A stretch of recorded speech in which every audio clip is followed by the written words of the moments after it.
Bismillahirrahmanirrahim. Assalamualaikum warahmatullahi wabarakatuh. Jadi pada video kali ini saya akan menjelaskan tentang bagian-bagian atau struktur dari organel sel beserta fungsinya. Jadi saya udah menggambar. Ini yang paling kompleks saya ambil dari sel hewan aja.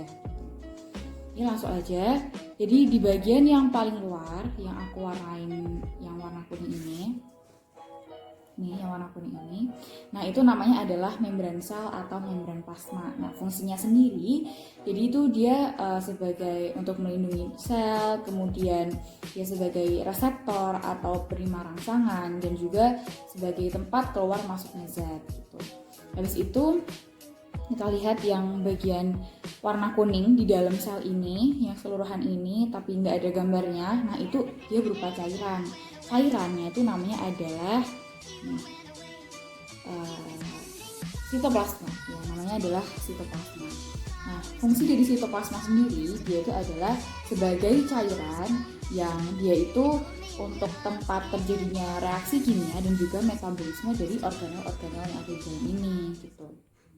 Kemudian kita bisa lihat yang ini dia bentuknya kayak sosis atau hotdog ini, namanya adalah mitokondria. Fungsi dari mitokondria itu dia sebagai respirasi, kemudian dia bisa menghasilkan energi yang berupa ATP. Terus kita lihat yang di bagian tengah ini. Nah, seluruh bagian yang tengah ini beserta yang bulatan yang kecil ini sama yang serabut-serabut ini itu namanya adalah nukleus. Tuh. Dan nukleus itu ada beberapa bagian di dalamnya. Yang pertama, yang bagian kecil ini namanya adalah nukleolus, kemudian yang serabut-serabut ini itu namanya adalah kromatin. Nah, fungsinya sendiri dari nukleus itu dia untuk mengatur segala suatu kegiatan yang ada di dalam sel. Jadi dia tuh kayak otaknya sel gitu. Habis itu kita lihat yang dia bentuknya kayak ular ini, itu namanya adalah retikulum endoplasma atau RE. Dan RE itu dibagi jadi dua. Yang bintil-bintil ini itu namanya adalah RE kasar. RE kasar, dan fungsi dari RE kasar sendiri itu dia untuk mensintesis protein bersama dengan ribosom gitu. Kemudian yang ini, yang dia nggak ada bintil-bintilnya itu RE halus. Fungsi dari RE halus sendiri ada banyak. Jadi yang pertama itu dia sebagai tempat sintesis lemak untuk hormon, kemudian dia metabolisme karbohidrat, penyimpanan kalsium, dan juga detoksifikasi racun gitu. Terus kan tadi aku nyebutin tuh RE mensintesis protein bersama dengan ribosom. Nah, ribosom tuh yang mana? Ribosom tuh yang ini. Ribosom tuh yang bagian kecil-kecil ini. Nah, dia itu juga tempat untuk mensintesis protein. Dan kalau misalnya dia gerombol itu namanya poliribosom gitu. Habis itu kita lihat ke bagian yang ini, yang dia bentuknya kayak wifi atau warna oranye.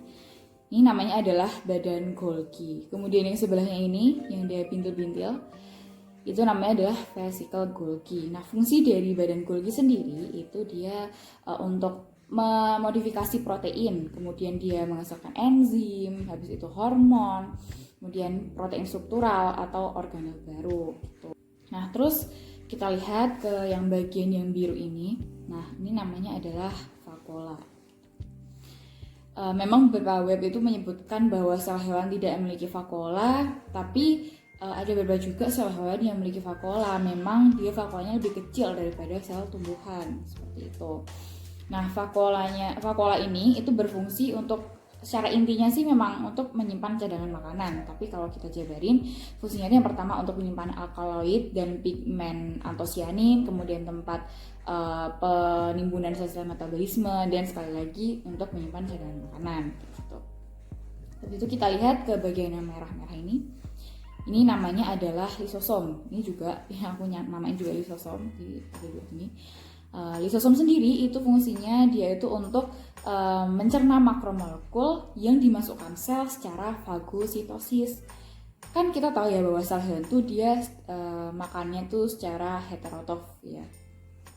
Maka dari itu dia tuh mengambil makanan dari luar dengan cara fagositosis atau menelan. Nah, karena bahan yang dari luar itu masih makro atau masih besar, maka harus dicerna lagi oleh si lisosom tadi gitu. Habis itu kita lihat ke bagian Ini yang hijau ini, yang bulat hijau ini namanya adalah peroksisom. Nah, fungsi sendiri dari peroksisom itu dia tuh mengandung yang namanya enzim katalase. Jadi dia tuh untuk mengubah H2O2 menjadi oksigen dan air. Kemudian yang dia bentuknya kayak bunga ini, nah itu namanya adalah sentrosom. Nah, fungsi dari sentrosom ini itu adalah untuk pembelahan sel, dan itu adanya cuma di sel hewan, di sel tumbuhan itu nggak ada. Habis itu kita lihat yang ini, yang bentuknya kayak panjang warna coklat ini, itu namanya adalah mikrotubulus. Mikrotubulus. Nah, fungsi dari mikrotubulus itu ada banyak. Yang pertama, dia sebagai pembentukan sentriol, flagella, silia, mempertahankan bentuk sel atau dia sebagai kerangkanya sel, dan juga membantu pembelahan secara mitosis. Nah, terus kan kita kan juga pernah dengar ya namanya sitoskeleton. Terus apa bedanya antara mikrotubulus dengan sitoskeleton? Yang notabene dia itu sama-sama mempertahankan bentuk atau membentuk tubuh si sel hewan ini kan. Nah, sebenarnya itu mikrotubulus itu merupakan bagian dari sitoskeleton gitu. Habis itu ini ada yang kayak tali warna hijau ini sama yang warna ungu. Yang warna hijau itu namanya adalah mikrofilamen, dan yang warna ungu namanya adalah filamen intermediat. Fungsinya sendiri, mikrofilamen itu dia sebagai kontraksi sel otot, dan filamen intermediat itu sebagai menahan tarikan. Jadi dia tuh untuk bergerak gitu. Kan kita udah tahu bahwa sel hewan ini udah lumayan kompleks, tapi apa yang sel tumbuhan punya tapi sel hewan nggak punya. Jadi itu ada dua. Udah gambar, ini ada dua. Nah, yang pertama itu adalah dinding sel, dan yang kedua itu adalah kloroplas. Kan kita tahu ya bahwa sel hewan tadi itu hanya memiliki yang kuning ini, yaitu membran plasma atau membran sel. Sedangkan sel tumbuhan dia itu masih ada dilapisin lagi tuh yang namanya dinding sel. Nah, fungsi sendiri dari dinding sel itu ya untuk melindungi bagian sel, bagian dalam sel, kemudian untuk sebagai penyaring atau filter. Kemudian kloroplas. Kloroplas kan ya kita tahu lah, karena itu sering banget berkaitan dengan yang namanya fotosintesis ya nggak sih, kayak klorofil gitu kan. Nah, fungsinya kloroplas sendiri itu dia untuk mengkonversi air, kemudian cahaya matahari, kemudian karbon dioksida itu untuk jadikan bahan makanan bagi sel tumbuhan. Kan kita tahu ya bahwa sel tumbuhan itu dia autotrof atau buat makanan sendiri. Itu makanya dia membuat makanan menggunakan kloroplas. Habis itu kenapa sel tumbuhan itu punya dinding sel sedangkan sel hewan itu nggak punya? Karena ya kita tahu lah bahwa sel tumbuhan, misalnya kita bayangin aja di daun, kan dia kan nggak bisa bergerak, dia menetap di satu tempat itu aja. Misalnya ada suatu hal yang menyerang dia gitu kan dia nggak bisa kemana-mana tuh, makanya dia memberikan proteksi lebih, yaitu dia punya dinding sel ini. Kalau sel hewan misalnya dia ada serangan dari luar, dia bisa melarikan diri karena dia bisa bergerak, jadi kayak gitu. Nah, terus apa sih yang sel hewan punya tapi sel tumbuhan itu nggak punya? Jadi sebenarnya ada lumayan banyak. Nah, yang pertama, jadi ada lisosom. Jadi sel hewan itu punya lisosom tapi sel tumbuhan nggak punya. Kan kita tahu ya tadi bahwa lisosom itu kan fungsinya untuk mencerna makromolekul yang dimasukkan ke dalam sel secara fagositosis. Karena sel hewan kan heterotrof, dia jadi ngambil makanan dari luar, dia menelan gitu kan. Kalau sel tumbuhan kan enggak, dia membuat makanan sendiri. Kemudian ada ini sentrosom untuk pembelahan sel hewan punya tapi sel tumbuhan nggak punya.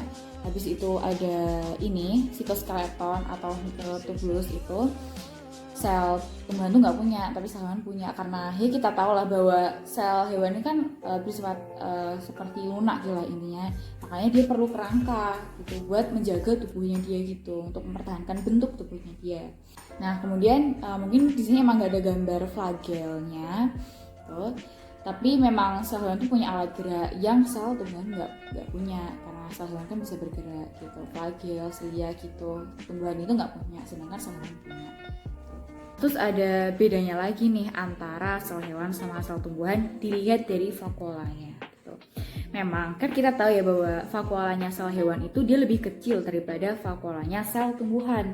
Dan juga vakuolanya sel hewan itu tuh ada dua, yaitu yang dia berdenyut dan nggak berdenyut gitu. Kalau sel tumbuhan ya udah, ya dia vakuola tapi lebih besar aja gitu. Oke, kayaknya segitu aja yang bisa aku sampaikan. Moga-moga bermanfaat dan insya Allah lengkap. Terima kasih. Wassalamualaikum warahmatullahi wabarakatuh.